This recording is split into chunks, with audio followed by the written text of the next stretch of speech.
This week, the Alliance of Liberals and Democrats for Europe, my liberal group within the European Parliament, has come together with the Liberal International to host a conference on Zimbabwe. It seems to us essential that the international community gets more involved. Robert Mugabe has a history of riding roughshod over the rule of law. Only this week, a human rights activist has been abducted by 12 armed men, almost certainly Mugabe's thugs. He has a history of destroying the economy of his country. Inflation is currently measured in millions of percentage points every year.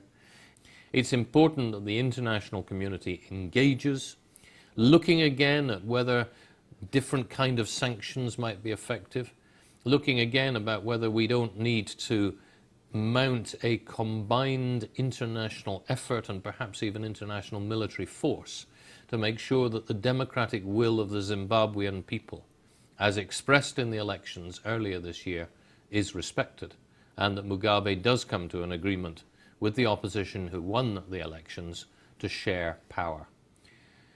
We live in a world in which we can no longer escape the consequences of each other's actions.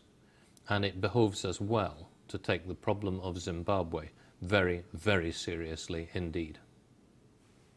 Well, the situation is obviously very terrible. The humanitarian crisis is extremely bad.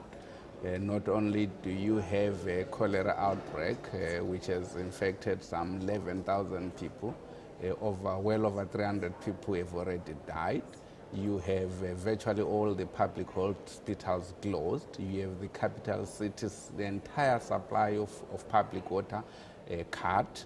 You have a food deficit across the country, particularly in the rural areas.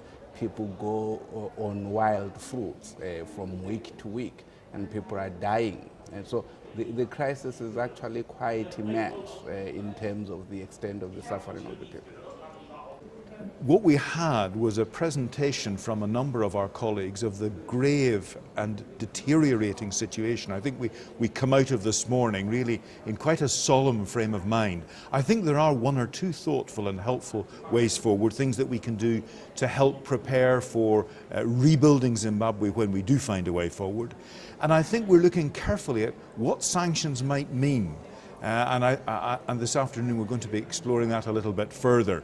We can't do things which will make it worse for ordinary people, but we should be trying to see what's possible to deal with the abuse of security and coercive powers. Things like use of military materials and so on is perhaps an important one there. Well, the role that South Africa can play is to be more vocal. We have a track record of standing up for justice, standing up for liberation, standing up for democracy. And I think we should insist on those things from Zimbabwe. We have jointly signed protocols and treaties in the various forums. We have SADC, AU, PAP, Pan-African Parliament, and so on. With Zimbabwe, we have to insist that those treaties and protocols that we jointly have signed should be adhered to. Secondly, we should be prepared to support the economic meltdown to resolve it as much as possible. But it is not, a free meal.